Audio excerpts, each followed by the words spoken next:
This is going to be my favorite, one of my favorite ones out of the, I think 3 left, hopefully. But this is one of my favorite ones. I just believe in ownership. Yeah. You know what I mean? I believe in, investing in yourself. When you make money, you can easily go a lot of places. Mailbox money is, when you own an asset and you get the income that the asset generates.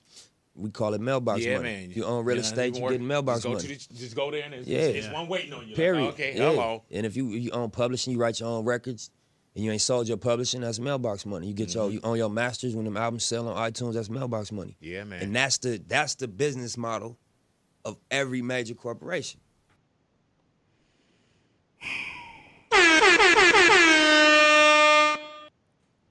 So look, this is actually I'm gonna let Moose go.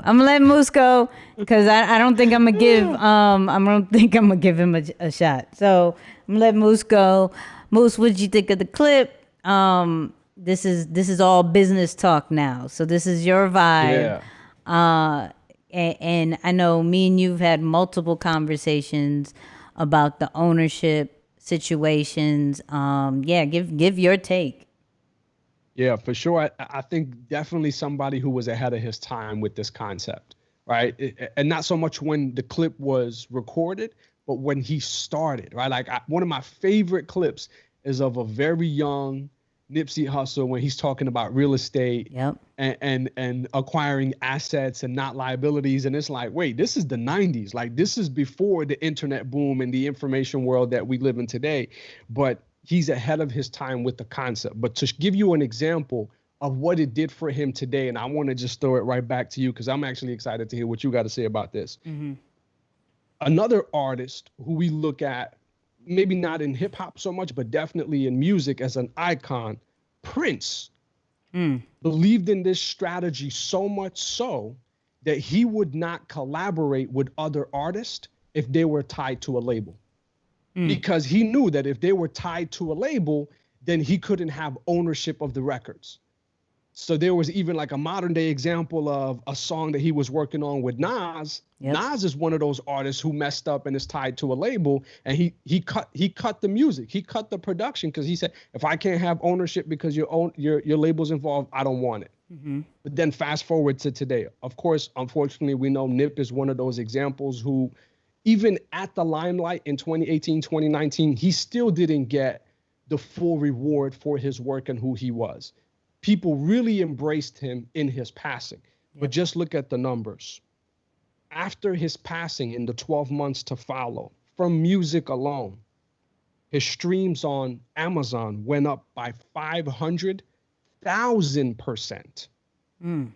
Okay?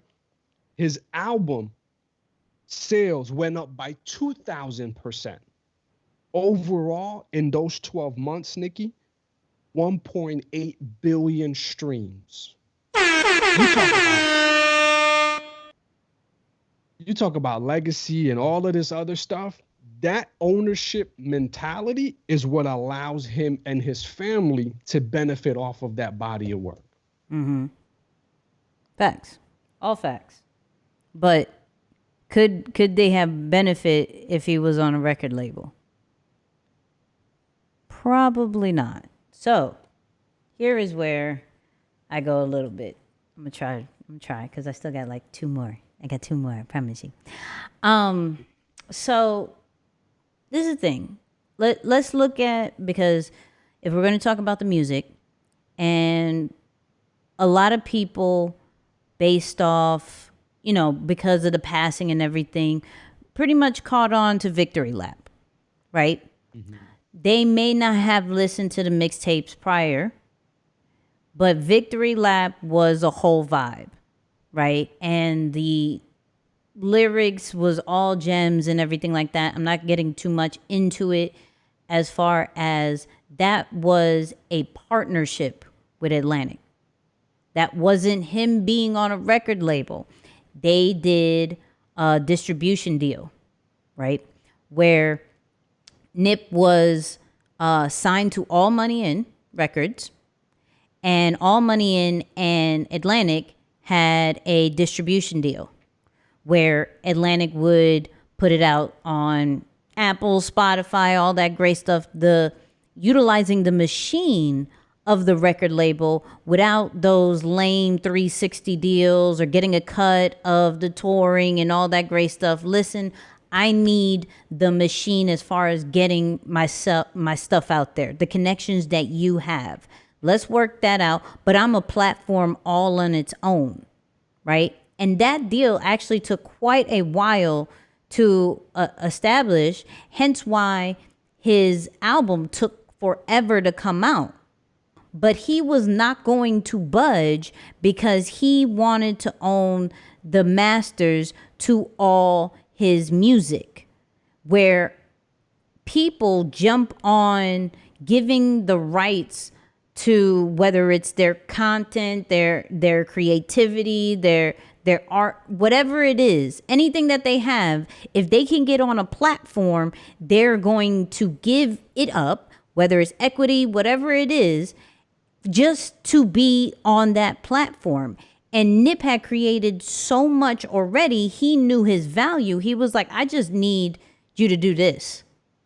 And I'm not budging. I've had other record labels come to me and I've said no because it didn't make sense. He had Rick Ross at the time, was one of the top record executives, had MMG, all that great stuff. He had his own distribution deal and everything, right? It made sense for Rick Ross and Nipsey to come together. And Nip said, nah, because I love what Rick Ross is doing, but I know the platform that I have. I know the impact that I'm trying to do. I know the empire I'm trying to create. I can't do that being owned by somebody else. My stuff being owned by somebody else, right? He taught the importance of, regardless, like in the other clips, regardless of what you have, you own that and you build it. Because if you don't build it, your value won't go up. You allow other people to give you what you're worth. He was like, I'm setting these numbers and this is what it is. That's why he can charge 100. That's why he could charge 1,000. That's why he could charge whatever for his touring. That's why I paid $100 and some for this jersey. We all know these jerseys do not cost this much. I bought 3 of them. Right. I'll do it all over again. Right? He has a hat. This is not this one, but he has a hat that's $100. The All Money In logo. Anything with the All Money In logo is 100 plus. Right? Mm-hmm. I went, and this is a real situation. So around, what was it, like Christmas time or something, where the pop-up shop in New York was? Do you remember when that was? Yeah. It was definitely. It was cold. It was cold. Yeah. Okay, so oh my goodness, that was cold. So, they did a pop-up shop. Mind you, Marathon Clothing is in LA, right? Now, ever since his passing, that shop has not been open at all, right? Everything has been through online. And after his passing, did you say those numbers? After his passing, how much they made? The Marathon million. Clothing, huh? 10 million. Yeah, $10 million. After his passing, yeah, that store went crazy. And shout out to Dyson. Dyson got me this whole marathon suit. It was fire, right? But that took like 4 months to get, right? So it was around wintertime, and they did a pop-up in New York. And so I went, right? I stood in line for over 4 hours, cold, crying inside, freezing, okay? And when I went inside, it wasn't about the money. It was about the experience. It was about the support. I knew where this money was going, right? I knew this was going to his family. I knew this was going to something bigger than retail or whatever. This was for the brand. All the money was going back. There's something for supporters that it gives it wants us to give you the money once we know you own it all. Right? If there's other people involved, other entity, we love you, but I don't know if I'll stay 4 hours there and no matter what the price was, and pay it. The shirt was, one was $50, one was $100. The hoodie was about $100 and something. I spend well over $1,000 that day. And I think I came out with like 5 things. I promise you. I think it was like 5. I think the cheapest thing was a lighter, and I don't even smoke. But it said Crenshaw, and so I have 4 of them. So all in all, I'm saying that because I had no problem paying that because I knew it was all going to his ownership, to his family, and all that great stuff, right? And what he did when it came to the whole marathon clothing, right? Going back to LA, he owned that whole block. Yeah. Where the place that he died, he owned that whole lot. From a place that he was hustling in when he was younger to going and owning the whole block, to be able to, it was a bigger thing. It wasn't about money. It was like, yo, I want to give back to the community, right? I want to provide jobs. I want to provide, there was a fish shop or something like that, a fish store. And he's like, yo, we're going to make the fish healthier. Like, we're going to cook it in a healthier way because people in this community, we know hamburgers and fried stuff and everything like that. Yeah. On this block, I'm going to make this healthy, right? With the Marathon clothing store, I'm going to make this, and I'm going to get into that in a little bit. I'm going to make this into a whole experience that you never had, right? He had a partnership with Fatburger. Anything that was around there, he either owned or he had a partnership with.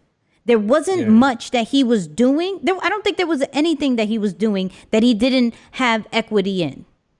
And so we have to look at that and be like, yo, people own this of me, own my time, own, like, I'm renting, I'm doing this, like, even little things like that. Like, yo, do you rent or do you own?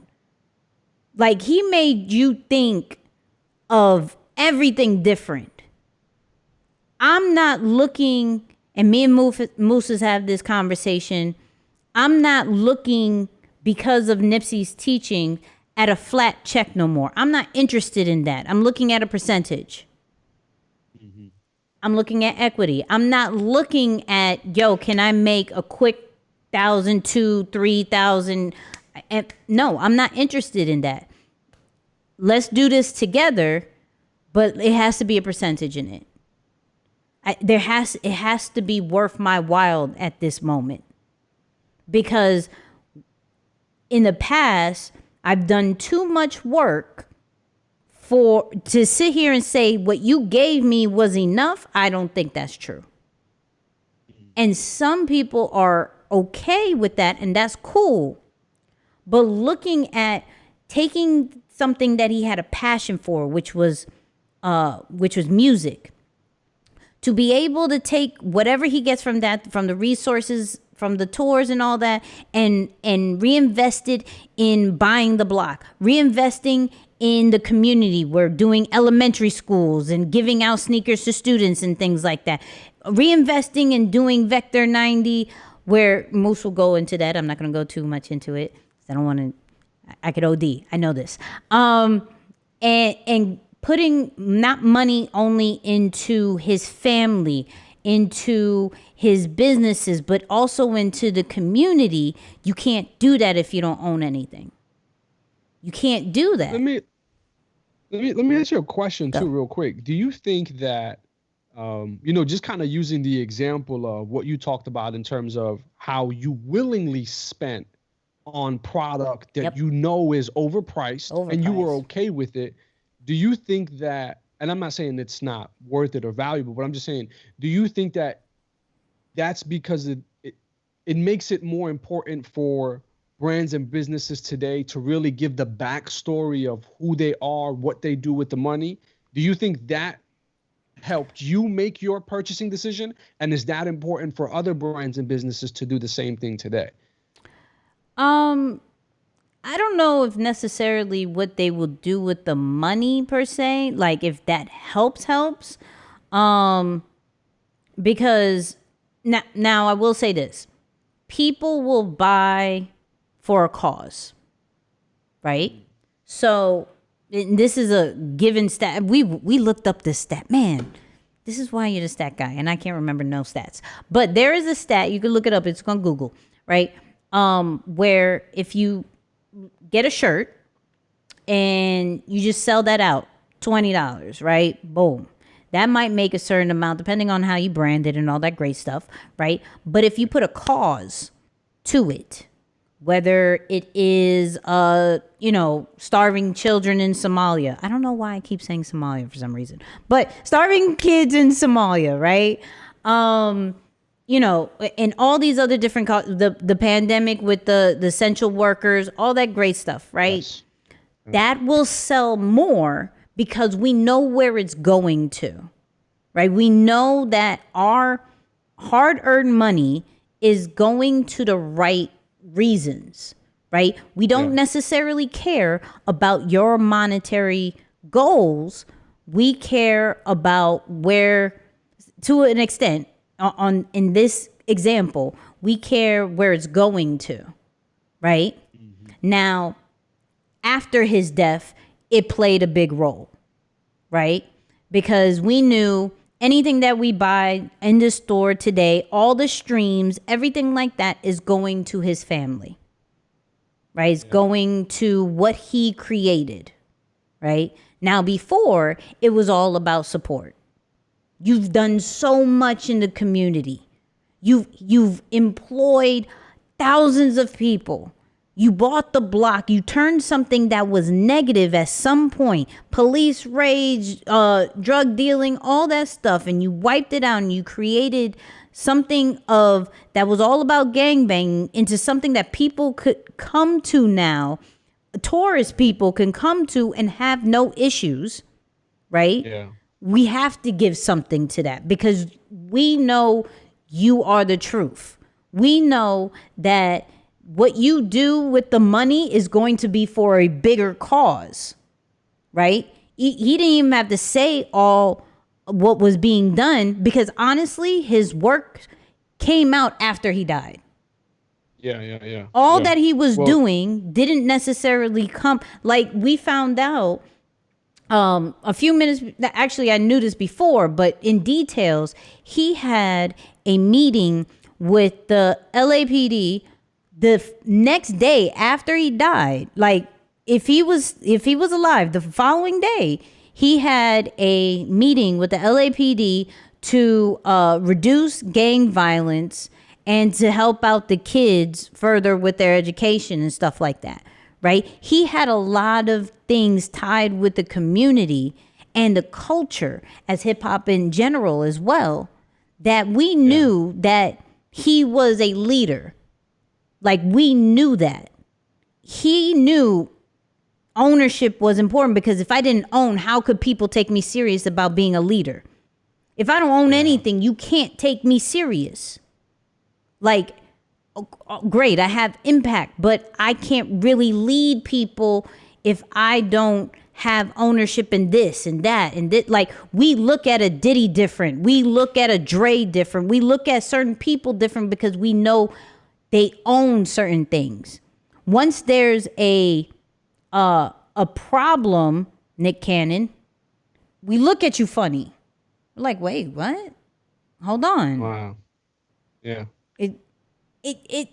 The impact lowers a little bit because we thought you owned it and you honestly don't. It got taken away from you. So how can you lead with nothing to hold on to? You're leading them to what? To give them to somebody else? Yeah. That's good. And too, when you own something, you have a bigger fight. Right. You don't allow anyone to take it away from you because you've put so much time, effort, energy, money, everything Yep. into building it that you don't allow it to do it. You know, one of the lessons that I learned from this clip too, just in learning more about his business partner, and you know, I shared that video with you, like this changes our entire strategy of how we move forward because this was major. But he talks about this concept of all money in, no money out. Facts. And every venture that he starts, the cause generates profits, and the profits are used to streamline something else, usually around community and culture. That's what he prioritized in all his stuff, right? It's like, I love that conversation where he's talking with someone about Jay-Z's last album, and he's like, oh, well, you know, it wasn't really that successful. He says, well, number-wise, and he was like, well, it don't matter. Culturally, it was received very well, and that's the only thing that he rates his success by, right? So all money in, no money out. He takes the money from the marathon clothing, all the profits that were raised during that year, the year after his passing, they take it and they put it into another fund, capitalizing on a law. Talks about opportunity zones. And for those interested in real estate, definitely look into this law because it's a real tangible thing that both parties agreed on. Opportunity zones, which allows you to use capital gains and get tax benefits during your investment and even shortly thereafter on properties that you acquire during the time. Of course, in low income neighborhoods or neighborhoods that are on the rise. So what does he do, right? And his business partner is carrying that under his name now. But I just really love that everything is connected to something else that cycles back to the people. And I think with everything that you're doing, if the end result is always giving to others or making sure that people benefit as well, it's like you'll never run out of things to do or energy to keep doing it. You know, so I love that concept and just wanted to tie it in with that piece as well.